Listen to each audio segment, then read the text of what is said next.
Let's check in with Turning Point's White House correspondent Monica Paige at the White House. Monica, lots going on. Fill us in on what the administration is kind of posturing towards the crisis in the Middle East or war in the Middle East, whatever you want to call it, between Israel and Iran. Sure. Well, of course, the feeling on the ground here is very tense. We know that the president is holding his National Security Council meeting, or as we speak, around 2:45 p.m. Eastern time here at the White House. And essentially, this meeting is going to I guess, show or, develop as to whether or not the United States will either be directly involved in this war or continue its defensive posturing for Israel. We know the United States has complete control over the Iranian skies as of right now. President Trump also posting on Truth Social kind of like these updates as to where he stands and where the White House stands as far as these latest developments, saying, we know where Iran's supreme leader is, and if he lays a finger on any American, any civilian, any soldier, it will be met with complete force and action, and they'll find him. They know exactly where he is.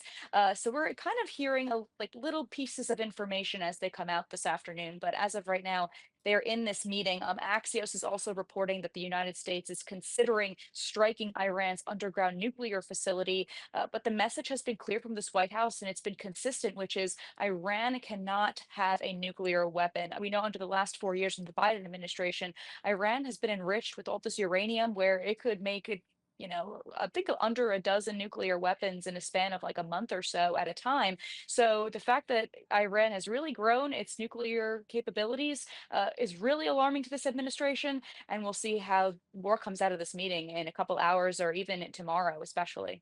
Yeah, it'll be fascinating to see how that plays out. And I think you mentioned it earlier. Yeah, the American people elected Donald Trump to solve these sorts of problems, which will be Mhm. fascinating. You know what, Monica? Everybody kind of talks about the nuts and bolts of things, which is all great. But one of the things that I think you do so well is commenting on kind of the intangibles, like the mood on the ground. What is the mood on the ground right now as you're seeing around the White House and around the administration?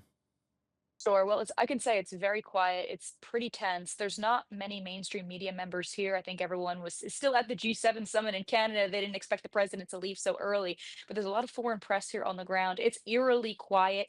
We're not going to hear from the president today, as far as I am concerned, and as far as I know of. But I think that there are rumors swirling that the president could address the nation, whether that is late tonight or tomorrow. We're definitely keeping an eye on the president speaking out about what we can expect to hear from this meeting and where it stands as far as this war in Iran goes. Yeah, Monica. So we weren't here yesterday, but can you just give me some brief thoughts on your? Were you at the parade this weekend? What did you think about it? I wasn't at the parade. I was at the Young Women's Leadership Summit, but That's I right. do want to say it was a wonderful, from what I saw, it looked great. It didn't seem like it was met with much opposition as many people were expecting, but it looked fantastic, and the president did a wonderful job. Yeah, looked like a great event there. Monica Page, Turning Point's White House correspondent. Thanks so much for checking in. We'll see you tomorrow. Thanks, guys.